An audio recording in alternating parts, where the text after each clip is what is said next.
Good evening, Yeshiva. Bezrat Hashem, tonight is the 5th of the day of the month of Tishrei already, less than 5 days. We're going to be standing in Yom Kippur, and we're going to have the best time in the world. What is the best time in the world? Unfortunately, sometimes we do Averot. Sometimes, unfortunately, not something that we want to do, but the Satan is good to us, right? He's trying to trick us, and he tricks us, and he wins us. Says Rambam, in Hilchot Teshuvah, there are certain Averot, a person, when he does Teshuvah throughout the whole year, they'll wait for what? For Yom Kippur to pass. And then it's going to be eradicated, this Averah. So, Bezrat Hashem, those are the Averot that our Rambam is mentioning constantly. A person should be talking to HaKadosh Baruch Hu and reminding Hashem constantly about his Averot, as it says in Tehillim. Right? What does it say over there? We said in Tikkun Hatzot. Chatati, right? The sin, my sin, is always been, no, not in Slichot. In the morning we say Tikkun Hatzot, that your sin, my sins are constantly before me. And what is this talking about? Even talking about, as we know, that many times today, for instance, what am I doing in the shul? I'm sitting in the shul, and it says over there, oh, by the way, Hashem, I committed adultery. And that's actually on page 36, right here in our Siddur of Mincha, Erev Yom Kippur. We're going to be saying, I committed adultery. What are you talking about, I committed adultery? Now, what is adultery in Hashem's mind, in Hashem's eyes? According to Beri Talmidei Chachamim, let's say you saw a non-tznius Jewish girl, right? You saw something that was not tznius. You're not allowed to see. Okay, in the eyes of Hashem, this is committing adultery and if she's married, even worse. And if she's married, it's even worse. You walk over there, you go to Kosher Central, and over there comes out a young lady that just got recently married, or even an older lady, which is already married for 30 years, and she's walking out with her busams outside, right? And she's mamish, everything is normal by her. That's normal walk, and it's not davar erva. You're looking at it, even for a second, there's gonna be in some categories, according to our certain, not everybody agrees with it, but certainly there is something to discuss. That you just looked at her and you had some kind of maybe a little bit pleasure of looking at it even. That's already considered to be in a level of adultery, because specifically she's been married. If she's not married, you had an adultery. You had you look at a not girl. That's one avera. But there's an additional avera to a married woman. So if a man was watching a movie with his wife is not smart woman, she decides to watch a movie night with her husband, and it happened to be a James Bond movie, right? But then every James Bond movie involves something, if you remember what I'm talking about, right? Involves him kissing young ladies over there and doing certain things with ladies that he's not supposed to do. What happens if the actors are Jewish? In which most cases they are. Remember, the most perverted people in the world could be Jew, because Jew, whenever they do something, they do it all the way. Okay? Unfortunately. So now a man is watching a woman. I'm not going to mention some names. It was something that starts with B, and last name is S. Everybody knows her. A very famous Jewish woman that was in yeshiva. Actually was in yeshiva of Brooklyn, Rahman al-Islam. And she went off derech. By the way, kudos to Rabbi Manas Mendel, who didn't take from her $1 million donation. He said, no way in hell, we're going to take a woman with the money from such a woman. She's selling her body outside and she's making a donation to the yeshiva. A man is looking at that woman and he has any thoughts or he gets aroused, according to many, he committed a sin of adultery. That there. Not just, it's not so far-fetched. It's there. Again, now what is the levels of HaKadosh Baruch Hu's judgment? That's what we're sitting here. On Yom Kippur we're sitting, and on Yom Kippur we're saying, I never committed adultery. I never touched a girl in my life. The only woman I touched in my life is the one that I married to. I didn't commit adultery. What do you want from me? And there, al-chet. So let's see the first one. Al-chet shechatanu lefanecha be'ones. Ma ze be'ones? This is a sin that you don't get punished at all. Ones means forcefully. Says Rambam, we have a rule. The rule is that when a goy comes to you and says to you to do an averah, bow down to my idol, or I'll kill you, and you bow down to the idol and you didn't get killed, no problem. In the world of Torah, never you get punished. Nobody could punish you. If a person was under duress and he was commanded to do a sin, if he transgressed it, he does not get punished for it at all. Not even Shaban. So, and the person is in duress, and he gets a sin, and he's not going to get punished for it because he was forced to do the Averah. Why should he get punished? But what about if Hash v'Shalom? I'm talking about 3 capital, even 3 capital that you're supposed to commit suicide for, yes. But what if somebody is under gunpoint, and they tell him to rape the girl or we shoot him? Isn't he supposed to take the bullet instead? No, he raped the girl. He raped the girl. Yes. So he doesn't get punished for this. It's called punished by. It's called what? It's called honest. He was raped. He was raped. He was raped. Rape. You're right. It's wrong. He's supposed to allow himself to die, but he didn't. Says Rambam, no punishment. People don't understand that the 3 cardinal sins that are goyim, that we're supposed to kill ourselves, it's a ticket from people, from a Rabbanan, from our rabbis, straight to Gan Eden. On those 3 things, you're allowed to kill yourself. The other is the problem. What people don't understand is taking off a kippah, Michalel Shabbat, or taking off the peot, or will kill you. And some a hero wants to say, no, don't kill me. That's actually suicide. That is actually suicide. If it's less than 10 people. If it's any Avirah, any smallest Avirah, even tying the right shoe before the left shoe. If a guy tells you, tie your right shoe or I'll kill you, and it's done before you tie your left shoe or I'll kill you, and it's done in front of 10 people, why is he doing that? It's called Chilul Hashem. In that instance, a Jew could have a choice, could say, kill me, and I'm not doing it. That's called Chilul Hashem in front of 10 people. Now, however, even in front of 10 people, a person commits adultery. Because to God's point, even in front of 10 people, 1,000 people, a person commits adultery, he commits idol worship, or he commits, what is that else? Murder. He is under duress, he doesn't get punished. It's not his fault. Right. The Torah says, the Rabbanan says, choose the other way. This is your ticket to Olam Haba, to the highest level. Obviously. So now, Al Chet Shechatanu Be'ones, Lefanecha Be'ones. The first thing we say, for a sin that I have committed with being forced to. So why am I begging Hashem for forgiveness? For something that He will never punish me anyway. As we said. So we could explain maybe that Al Chet Shechatanu Be'ones, Lefanecha Be'ones, we think it's honest. Hashem knows the facts. We don't know. All these attributes that we're going to be begging Hashem, Erev Mincha, Erev Tisha Av Yom Kippur, this Sunday afternoon, we're going to come to Shul, and we're going to pray a long Mincha. And in that long Mincha, we're going to be saying something that we say throughout the entire Yom Kippur prayer. And the first reason is why. Why is Yom Kippur, Mincha, before Yom Kippur, so long? So according to many, and it has to be done, by the way, Mincha Gedolah. I know Rabbi Button over here. Rabbi Moshe, yeah. Mincha Gedolah po in this shul, it's done accordingly 2 o'clock, or it's done like Rabbi Button doesn't like it, like 4 o'clock. What does he do? Early. It's early. Yes. We do it early. I don't know, maybe 3. Because he holds it's not even B'diavad. Maybe 3 o'clock. So 3 o'clock is already better. Rabbi Button is very, he saw on Shabbat. There's not a good mincha to daven early, so I don't know. Erev Yom Kippur, everybody davens. Most of the world davens about 2 o'clock, in wherever they are. Between 1:30 to 2 o'clock, they wrap it up because I know. I remember last year I ran to Aventura. I davened with Rabbi Kalandarov, but Rabbi Budin has also we have to check into what he holds because I remember he's very much against davening early mincha. Anyway, why are we doing it? So why are we doing it? Very simple. The reason is a person might die. A person might die, right? A new year started. Nobody knows what's his guarantee. Nobody has a guarantee to live.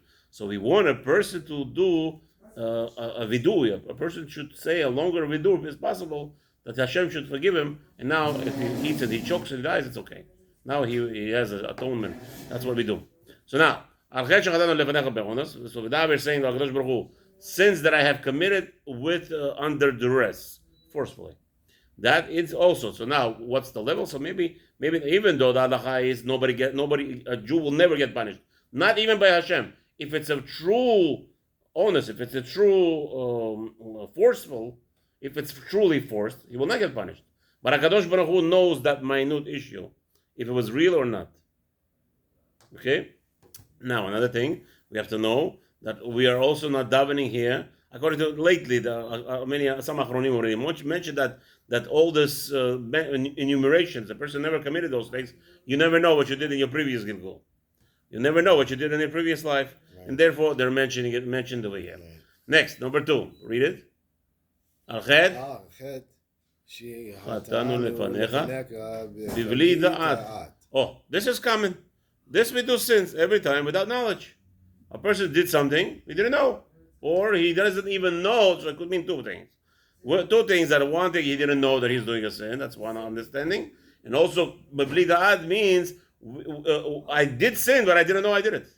For instance, Mr. I remember, was it Clinton or Bush? I would say Clinton. Clinton, I remember in the 90s, he made a sign, right? What does a sign mean in America? Peace. Yeah, what does it mean in London? You don't want to know. Stick it to you.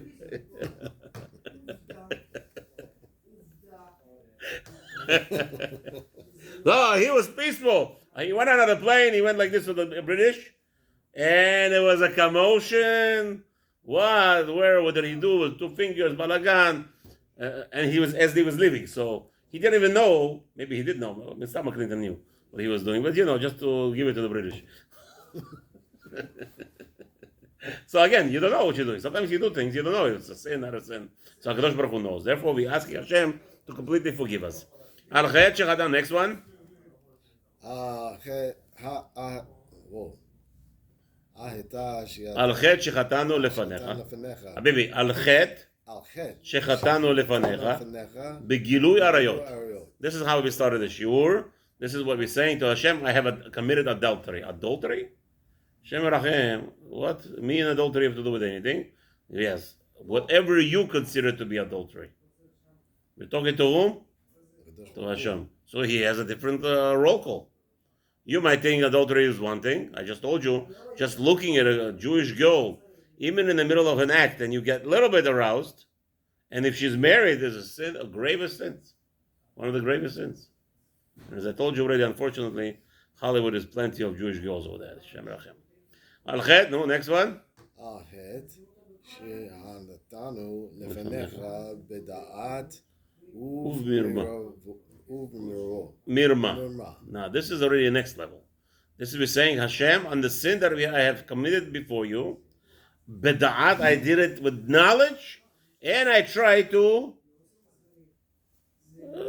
trick you. It's not a sin. Or trick you. I'm not doing a bad thing.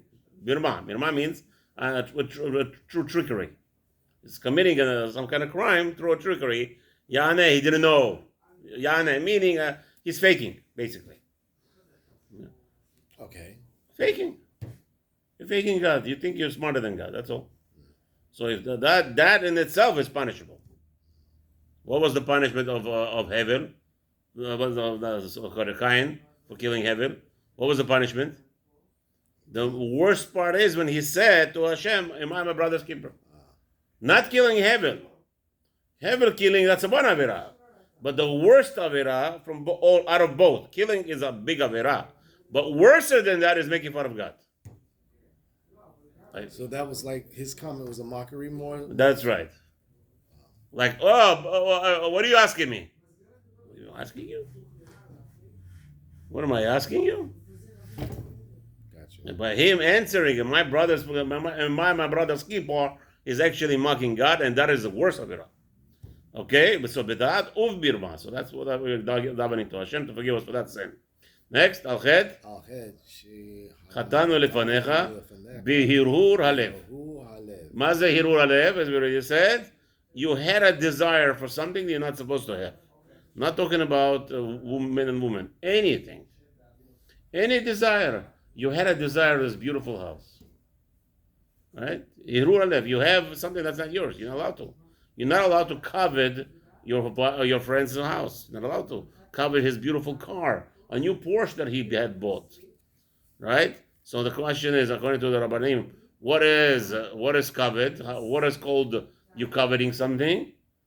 By offering to buy it from him, even. That's right. If you're going that far already, just are you going to be selling that anytime soon? You're jealous.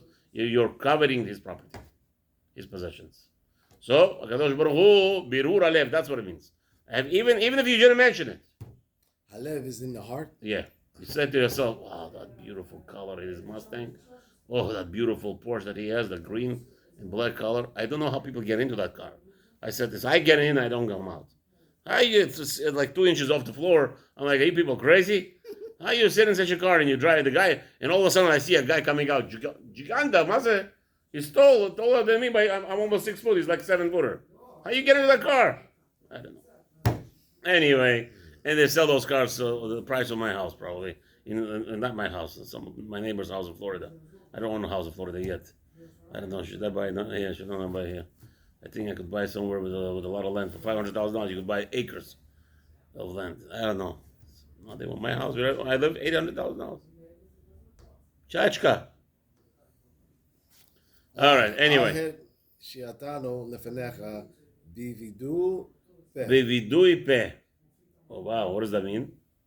A person has transgressed by pronouncing. Vidui actually means proclamation. So by proclaiming things with the mouth, that is avera.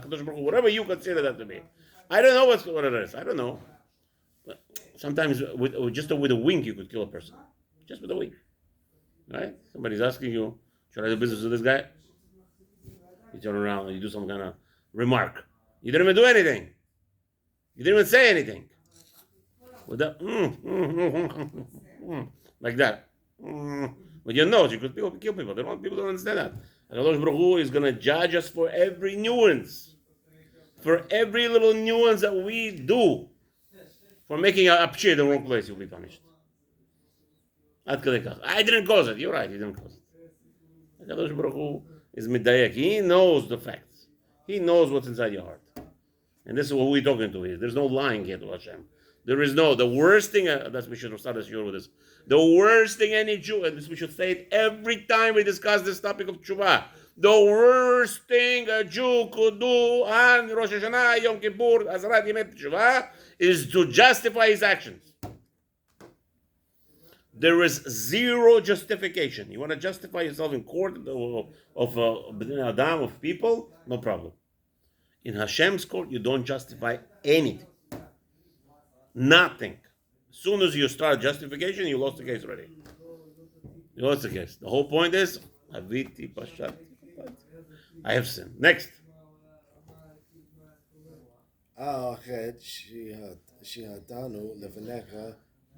Bezadon. Now, Baruch Hashem. Oh, this is a beautiful thing. Hakadosh Baruch Hu, you know what is Zadon. What is Zadon? On purpose. But Hakadosh Baruch Hu, what do we say in our hearts all the time? A guy turns out the light on Shabbat by mistake. Is it really a mistake? For sure it's negligent. For sure. Why?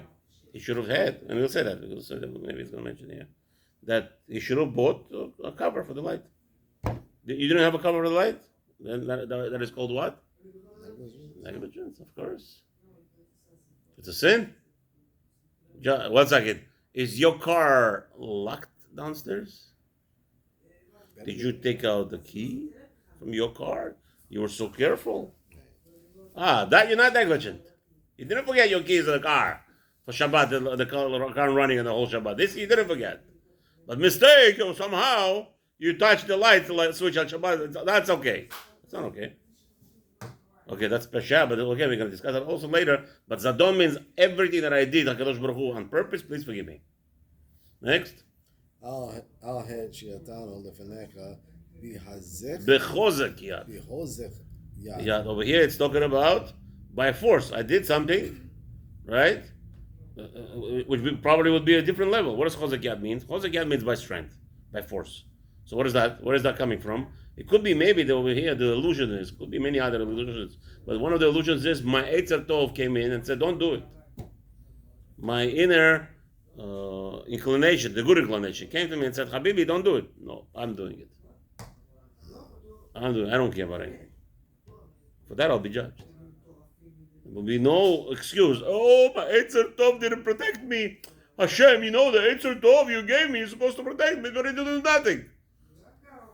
You went against it on purpose. What are you talking? Who are you talking to? You forgot who you're talking to? Hakadosh Baruch Hu, please forgive me. Did it on purpose. Next. Bitumat Sfatayim. Bitumat Sefatayim. All the sins that I have committed by speaking words that make my mouth impure. What does that mean? Very simple. Curse words. No. We're not even that level yet. A person says this girl is beautiful. A man never is allowed to say that. Oh, you should have seen. Never. A woman is allowed to say this is a hunk. But a girl, because she's allowed to. The man is not to. A man is chas v'shalom to say to his friend, this girl is beautiful. Or even in his own mind. Even to say it, this girl is beautiful. Chas v'shalom. Not allowed to. What? B'tameh tzvatav. You become, you got to get involved. Your language is supposed to, yes, of course, it could be in other things also, cursing words and all those things, of course. And we know that a purity of a soul of a person could check his purity of his soul if what words come out of him when he's angry. If he curses, his soul is dirty. Curses means any words that you wouldn't say in front of a judge. Right? You're standing in front of the judge, and that judge right now is deciding your fate. The words that you wouldn't say in front of him to make him upset is what those words that will make you impure if you say them outside and out loud. Now, what's the problem with saying a girl is beautiful? We know by man we work with our mouths, with our brains. So the moment that you mention this girl is beautiful, you start having thoughts about her, and it develops into spilling a semen at night, and that's not something we're looking for. So that's going to cause tuma in the end anyway. Chas v'shalom. Achet. B'yetzer hara. So now we're going to say what? Our evil inclination. Yetzer hara is inclination. Hashem, all the sins we have committed with our evil inclination, please forgive us on those. But what's my fault? It's his fault, right? No. As one time Ben Ish Chai speaks about a man is traveling on the road. What happens? A passerby, people coming, you're giving a hitchhike. He says, where are you supposed to put him when you're driving him on a horse? Put him in the back. So what happened to this man? This guy is walking, he sees a weak person. He says, I'll give you a ride to the town. Picks him up. Instead of putting him in the back, puts him in the front. And now they're coming into the town, they're both holding the reins. And the man that's in the front tells the man in the back to get off the horse. It's my horse. It's my horse. Says Ben Ish Chai, it's a mashal, and the nimshal, and what do we learn from it? The Yetzer hara by you is supposed to be always menachor, it's supposed to be in the back. The moment you let him in the front, takes over. He's going to take care of you. That was Paro. Paro was constantly falling into his evil inclination. I'm not letting the Jews go. I'm not letting the Jews go. In the end, he controlled it completely, and there is no more letting Jews go. Until when the fool, by the way, he's a genius. He knew the Jewish people are going out of Egypt. He knew that Egypt was going to get destroyed, with his opposition. But still, the foolishness caused them to fall down. He knew it. There's no way out. He knew for a fact that Egypt is going to get desolated. And yet, stubbornness. The Yetzer hara is there. I don't care. I'm going to get my way somehow. Like today, you have these crazy guys. Somebody showed me something. There's a new movie that came out with. What is the movie? It's called Time. What does that mean? Somebody told me. I saw a commercial that apparently people are going to be living in the future everyone is going to have to live till the age of 25, and they could buy themselves life by stealing it from other people, and they will be extending their 25 years old forever. Shem Erachem. No, but what's the point? The point is, I'm going to steal life from other people. And people don't understand. My daughter is like, today somebody sent me a clip or something, like I'm trying to figure out what's going on here. What is this? This is the Goyim. Crazy. They want to kill people to steal their lives. They think they're going to live longer. There are some people who are sick like this. They think they're going to eat heart of a baby, or they're going to eat flesh of a muscular person who is trim. They're going to be healthy, and this and that and that and the other. It's all fake. Nothing in this world, no one will live longer than predestined for him to live in this world. No one. No one. Yes, they're coming up with ideas how to shura up people. They take energy from one person like Paro did and prolong the whatever it was. It's only, by the way, it's not life.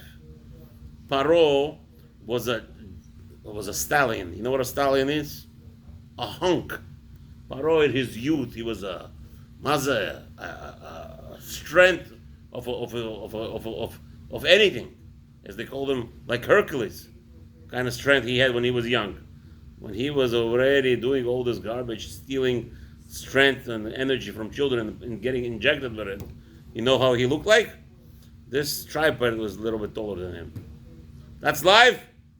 He would look like a bottle of Coca-Cola, 2-liter bottle of Coca-Cola. That was his life. That was his side when Moshe Rabbeinu came to berate him. How did he shrink? Why did he shrink? Whatever. He shrank.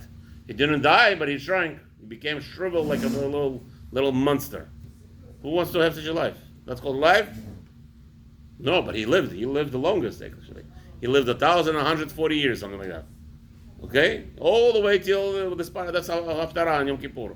What do we hear? Yonah Hanavi was talking to the king of Nineveh, who happens to be Paro, that little midget. Maybe he was smaller now. Maybe he was a fist already. Okay? And that's called life for this guy. In the end, everyone perishes. And there is no such thing as killing people and you get a longer life. That's the most outrageous thing. And this kind of idea to stealing minutes, hours from people, this goyim. Don't be surprised. They're going to come up with crazy ideas, but Bezrat Hashem, it's all nonsense. Al Chet, next one. We're going to end this one. And tomorrow, hello, I see you falling asleep. Sorry. Be the last one right now, and then tomorrow we'll continue, hopefully, yeah? Lo yodim. Biyodiim or below yodim. So now are the sins that I have committed with knowledge and without knowledge. And what does knowledge means? On purpose. I went and I had, or without knowledge. What could be without knowledge? Without knowledge also could mean I closed my eyes. I faked it like, I don't know. Kadosh Baruch Hu, and that's why you will notice in all of these, there are different languages, different ways of phrasing things, because in a Kadosh Baruch Hu books, in his books, it's not our books. And he has a vast of idea what just means a rape by force. Just the word force by Hakadosh Baruch Hu has. You know how many people in the world right now? What's the number I say? That you say? Yeah. Billions. Over 100 billion. That's the number that I'm probably underestimating. But the Goyim today is telling us 8 billion. Believe this number, and you have to believe. So let's say we'll take that number for a second. There are 8 billion different definitions of a word rape. You know what I said? The 8 billion. Every individual, and you could say every individual has a million different explanations of the word rape. And HaKadosh Baruch Hu has, and that's why you'll see that we'll continue hopefully tomorrow. Over here, we're going to stop. That we're going to enumerate, and we are in different variances of sins from this angle. From that angle is because that's why we mentioned Yom Kippur. Bezrat Hashem. Hopefully, we'll see you tomorrow.